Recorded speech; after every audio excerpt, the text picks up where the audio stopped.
નમસ્કાર, જેડએસ ટીવીમાં આપનું સ્વાગત છે। હું છું સંજય રાવલ। હવે આગળ વાત કરીએ તો સાબરકાંઠા જિલ્લાના પ્રાંતિજમાં એક જ રાત્રિમાં તસ્કરોએ 4 અલગ અલગ જગ્યાએથી ચોરી કરીને પલાયન થતાં પોલીસને જાણ કરવામાં આવી હતી। પ્રાંતિજ ખાતે તસ્કરોએ એક જ રાત્રિમાં 2 મંદિરો તથા 2 વાહનોની ચોરી કરી પલાયન થતાં મંદિરના પૂજારી તથા વાહન માલિકો દ્વારા પ્રાંતિજ પોલીસને જાણ કરવામાં આવી હતી, જેમાં પ્રાંતિજ નાની ભાગોર ભરચક વિસ્તારમાં આવેલ હરિહરેશ્વર મહાદેવ મંદિર ખાતે રાત્રિ દરમિયાન પ્રવેશ કરી મંદિરમાં રહેલ 2 જલાધારી તથા 1 ચાંદીનું 17 સહિત કુલ અંદાજે 15,000ની ચોરી કરી તસ્કરો પલાયન થયા હતા। તો પ્રાંતિજ નેશનલ હાઈવે 48 ઉપર આવેલ માર્કંડેશ્વર મહાદેવ મંદિર ખાતે પણ પંચધાતુમાંથી બનાવેલ એક ઘંટની ચોરી કરી હતી।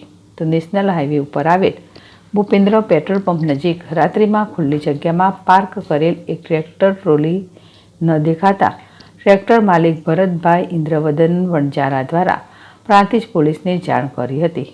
તો પ્રાંતિજ 3 રસ્તા ઓવરબ્રિજ પાસે આવેલ પટેલ પાર્ક સોસાયટીમાં રહેતા ચિરાગ હિતેશભાઈ પટેલના ઘર આગળ રાત્રિ દરમિયાન પાર્ક કરેલ પલ્સર બાઇક રાત્રિના કોઈ ચોર ઈસમો ચોરી કરી લઈ જતા સવારે બાઇક ઘર આગળ ન જોવા મળતા આજુબાજુમાં શોધખોળ બાદ પણ ના મળી રહેતા બાઇક માલિક દ્વારા પ્રાંતિજ પોલીસને જાણ કરી હતી।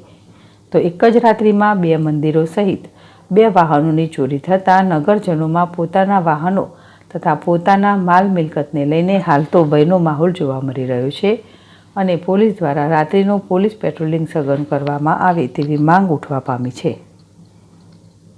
રાવલ, જેડએસ ટીવી, પ્રાંતિજ।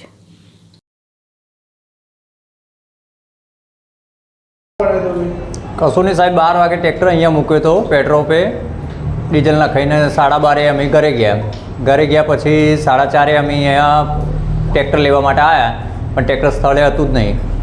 એના પાસે અમે તપાસ કરી પીલવાઈ સુધી, અહીંયા ચિલોડા સુધી, અહીંયા ધનસુરા સુધી પોલીસ સ્ટેશનમાં FIR નોંધાઈને આવ્યા છીએ અમે અને તપાસ ચાલુ જ છે। હજી કોઈ ટ્રેક્ટરનો લાભ હતા છે, હજી કોઈ સમાચાર મળ્યા નહીં। શું નામ તમારું? ભરતભાઈ ઇન્દુજી વણજારા। તમારા નામે ટ્રેક્ટર હતું? ના, ટ્રેક્ટર મારા મામાના છોકરાના નામે છે। શું નામ? મામાના છોકરા? જગાજી બુધાજી વણજારા, ગામ ડેમઈ। એટલું ટ્રેક્ટર